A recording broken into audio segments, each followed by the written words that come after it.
Hi friends, welcome to Tushar Aradhya YouTube channel. ಬನ್ನಿ, ಇವತ್ತು ನಾನು ನಿಮಗೆ ರಾಜ್ಮಾ ಅಥವಾ ಕಿಡ್ನಿ ಬೀನ್ಸ್ ಅಂತ ಏನು ಕರಿತೀವಿ, ಇದನ್ನು ಬಳಸಿ ಒಂದು ಉತ್ತಮವಾದ ಸಲಾಡ್ ಮಾಡೋದು ಹೇಗೆ ಅಂತ ನೋಡೋಣ. ಮೊದಲಿಗೆ ನಾನಿಲ್ಲಿ ಒಂದು 300 ಗ್ರಾಮಷ್ಟು ರಾಜ್ಮಾವನ್ನು ನೀಟಾಗಿ ತೊಳೆದು 1-2-3 ಅವರ್ ನೀರಲ್ಲಿ ನೆನೆಸಿ, ನಂತರ ರುಚಿಗೆ ತಕ್ಕಷ್ಟು ಉಪ್ಪನ್ನು ಹಾಕಿ 1 ವಿಷಲ್ ಕೂಗಿಸ್ಕೊಂಡು ಅದನ್ನು ನೀರನ್ನು ಸೋರ್ಲಿಕ್ಕೆ ಇಟ್ಕೊಂಡಿದ್ದೀನಿ. ಇದು ಸ್ಟಾರ್ಟಿಂಗಲ್ಲಿ ನಾವು ಮಾಡಬೇಕಾಗಿರೋ ಕೆಲಸ. ಸೊ ಇಲ್ಲಿ ನೀವು ನೆನೆಯೋಕ್ಕೆ ಇಟ್ಕೊಂಡಿಲ್ಲ ಅಂತಂದರೆ ಸುಮಾರು 2 ವಿಷಲ್ ಕೂಗಿಸ್ಕೊಬೇಕಾಗತ್ತೆ. ನಾನು ನೆನೆಸಿರೋದ್ರಿಂದ 1 ವಿಷಲ್ ಕೂಗಿಸ್ಕೊಂಡಿದ್ದೀನಿ. ನಂತರ ಇದಕ್ಕೆ 2 ಎಳೆ ಸೌತೆಕಾಯಿ ಎಳೆದಾಗಿರೋದ್ರಿಂದ ತಿರುಳನ್ನು ನಾನು ತೊಗೊಂಡಿಲ್ಲ, ಹಾಗೆ ಕಟ್ ಮಾಡ್ಕೊಂಡಿದ್ದೀನಿ. ನಂತರ ಮೀಡಿಯಮ್ ಗಾತ್ರದ 3 ಈರುಳ್ಳಿಯನ್ನು ಈ ಸೈಜಲ್ಲಿ ನಾನು ಕಟ್ ಮಾಡಿ ಇಟ್ಕೊಂಡಿದ್ದೀನಿ. ಇದ್ರ ಜೊತೆಗೆ 2 ಜಾಮ್ ಟೊಮೊಟೊ, ಸ್ವಲ್ಪ ಕೊತ್ತಂಬರಿ ಸೊಪ್ಪು, ಸ್ವಲ್ಪ ಪುದೀನ ಸೊಪ್ಪು, 1 ಹೋಳು ನಿಂಬೆಹಣ್ಣು, ಜೊತೆಗೆ 1 ಕ್ಯಾರೆಟನ್ನು ಈ ರೀತಿಯಾಗಿ ಕಟ್ ಮಾಡಿ ಇಟ್ಕೊಂಡಿದ್ದೀನಿ. ನಂತರ ಇದಕ್ಕೆ 1/4 ಲೀಟ್ರ್ ಮೊಸರು, ಸ್ವಲ್ಪ ಚಿಲ್ಲಿ ಫ್ಲೆಕ್ಸ್ 1.5 ಸ್ಪೂನಷ್ಟು, ನಂತರ 1 ಸ್ಪೂನಷ್ಟು ಜೀರಿಗೆ ಪುಡಿ. ಇಲ್ಲಿ ನಾನು ಮೊಸರನ್ನು ಯೂಸ್ ಮಾಡ್ತಾ ಇದ್ದೀನಿ. 1/4 ಲೀಟ್ರ್ ಮೊಸರು ಗಟ್ಟಿ ಮೊಸರಾಗಿರಬೇಕು, ನೀರಿದ್ರೆ ಚೆನ್ನಾಗಿರಲ್ಲ. ಇದನ್ನು ಡ್ರೆಸ್ಸಿಂಗ್ ಮಾಡ್ಕೊಳ್ಳೋಣ. ಫಸ್ಟ್ ಇದಕ್ಕೆ ಚಿಲ್ಲಿ ಫ್ಲೆಕ್ಸನ್ನು ಸೇರಿಸ್ಕೊತಾ ಇದ್ದೀನಿ. ಚಿಲ್ಲಿ ಫ್ಲೆಕ್ಸು ನೀವು ಹೊರಗಡೆಯಿಂದ ಬೇಕಿದ್ರೆ ತರ್ಬೋದು, ಅಥವಾ ನಾನಿಲ್ಲಿ ಮನೇಲೇ ಮಾಡ್ಕೊಂಡಿರೋದು. ಅದಕ್ಕೆ ಸ್ವಲ್ಪ ಜೀರಿಗೆ ಪುಡಿಯನ್ನು, ಜೊತೆಗೆ ಸ್ವಲ್ಪ ಪುದೀನ ಸಣ್ಣದಾಗಿ ಹಚ್ಕೊಂಡಿದ್ದೀನಿ. ನಂತರ ಅದಕ್ಕೆ ಕೊತ್ತಂಬರಿ ಸೊಪ್ಪು ಮತ್ತು ಅರ್ಧ ಹೋಳು ನಿಂಬೆಹಣ್ಣು, ಅದರ ರಸನೂ ಕೂಡ ನಾನಿಲ್ಲಿ ಸೇರಿಸ್ಕೊಂಡು ಚೆನ್ನಾಗಿ ಇದನ್ನು ಮಿಕ್ಸ್ ಮಾಡ್ಕೊಳ್ಳೋಣ.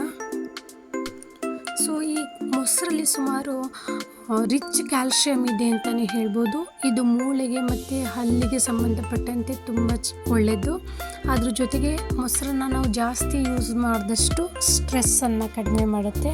ನೀವು ನೋಡ್ತಿರ್ಬೋದು, ಸ್ವಲ್ಪ ಅಂದರೆ ಮೊಸರಿಗೆ ಎಷ್ಟು ರುಚಿ ಬೇಕೋ ಅಷ್ಟಿಗೆ ಉಪ್ಪನ್ನು ನಾನು ಸೇರಿಸ್ಕೊತಾ ಇದ್ದೀನಿ. ನಂತರ ಇದನ್ನು ಚೆನ್ನಾಗಿ ಮಿಕ್ಸ್ ಮಾಡ್ಕೊಳ್ಳೋಣ.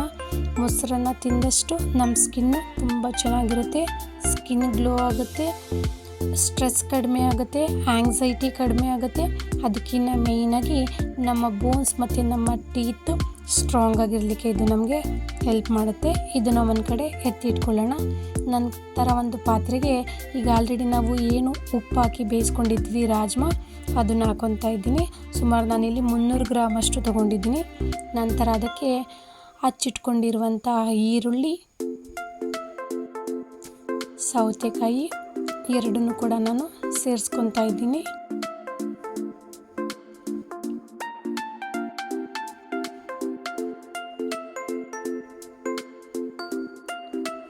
ಈಗ ತುರಿದು ಇಟ್ಕೊಂಡಿರುವಂತಹ ಕ್ಯಾರೆಟ್, ಕೊತ್ತಂಬರಿ ಸೊಪ್ಪು, ಕಟ್ ಮಾಡಿರುವಂತಹ ಟೊಮೊಟೊ, ಜಾಮ್ ಟೊಮೊಟೊವನ್ನು ತೊಗೊಂಡಿದ್ದೀನಿ. ಇದಿಷ್ಟು ಹಾಕಿ ಚೆನ್ನಾಗಿ ಮಿಕ್ಸ್ ಮಾಡೋಣ. ಸೊ ಇಲ್ಲಿ ಒಂದೇ ಥರ ಸಲಾಡ್ ತಿಂದು ನಿಮಗೆ ಬೇಜಾರಾಗಿದ್ದರೆ ಈ ರೀತಿ ಯೂಸ್ ಮಾಡೋದ್ರಿಂದ ತಿನ್ನಲಿಕ್ಕೂ ಕೂಡ ತುಂಬ ಖುಷಿಯಾಗುತ್ತೆ. ಮತ್ತು ಮಕ್ಕಳಿಗೆ ಇದೇನೋ ಒಂಥರ ಡಿಫ್ರೆಂಟ್ ಆಗಿದೆಯಲ್ಲ, ಟೇಸ್ಟ್ ಮಾಡೋಣ ಅನ್ನೋ ಒಂದು ಕ್ಯೂರಿಯಾಸಿಟಿ ಬರುತ್ತೆ.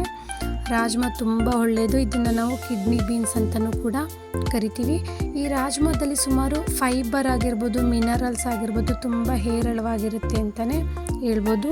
ಮೇಯ್ನಾಗಿ ಇದು ಹಾರ್ಟ್ಗೆ ಸಂಬಂಧಪಟ್ಟಂತೆ, ಜೊತೆಗೆ ಬ್ಲಡ್ ಶುಗರ್ನ ಕಂಟ್ರೋಲ್ ಮಾಡುತ್ತೆ, ಇಮ್ಯುನಿಟಿಯನ್ನು ಜಾಸ್ತಿ ಮಾಡ್ತಾ ಹೋಗುತ್ತೆ. ಸೊ ರಾಜ್ಮಾನ ತಿನ್ಬೋದಾ, ಯಾರೆಲ್ಲ ತಿನ್ಬೋದು ನಂತರ ಹೇಳ್ತೀನಿ. ಸೊ ಇಲ್ಲಿ ಚೆನ್ನಾಗಿ ಮಿಕ್ಸ್ ಮಾಡ್ಕೊಂಡಾಗಿದೆ. ಈಗ ಆಲ್ರೆಡಿ ನಾವು ಮೊಸರಿಗೆ ಏನು ಡ್ರೆಸ್ಸಿಂಗ್ ಮಾಡಿ ಇಟ್ಕೊಂಡಿದ್ವಿ ಅದನ್ನು ಸೇರಿಸ್ಕೊತಾ ಇದ್ದೀನಿ.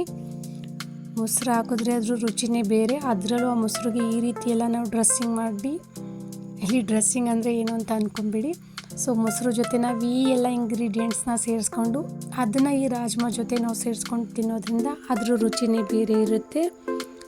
ಸೊ ಇಲ್ಲಿ ನಾನು ನಿಮಗೆ ಇನ್ನೊಂದು ಮಾಹಿತಿನ ಹೇಳ್ತೀನಿ. ಆಯುರ್ವೇದಿಕ್ಕಲ್ಲಿ ರಾಜ್ಮಾವನ್ನು ಯಾರು ತಿನ್ನಬಾರ್ದು, ಯಾರ ಬಾಡಿ ಹೆವಿ ಹೀಟ್ ಆಗಿರುತ್ತೋ, ಏಕೆಂದರೆ ಆಯುರ್ವೇದಿಕ್ ಪ್ರಕಾರ ರಾಜ್ಮಾನ ಹೀಟ್ ಪ್ರೊಡ್ಯೂಸ್ ಮಾಡುತ್ತೆ ಅಂತ ಹೇಳ್ತಾರೆ. ಹಾಗಾಗಿ ಬಾಡಿ ಈಗ ಆಲ್ರೆಡಿ ಹೀಟ್ ಇದೆ, ಉಷ್ಣಾಂಶದಿಂದ ಕೂಡಿದೆ ಅಂತ ಅನ್ನೋರು ರಾಜ್ಮಾವನ್ನು ಸ್ವಲ್ಪ ಅವಾಯ್ಡ್ ಮಾಡಿ, ಕಂಪ್ಲೀಟಾಗಿ ಅವಾಯ್ಡ್ ಮಾಡಿಬಿಡಿ, ಸ್ವಲ್ಪ ಅವಾಯ್ಡ್ ಮಾಡಿ.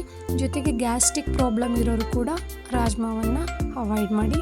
ನೋಡಿ ಎಷ್ಟು ಚೆನ್ನಾಗಿ ಕಾಣ್ತಿದೆ ಅಲ್ವಾ. Thank you for watching.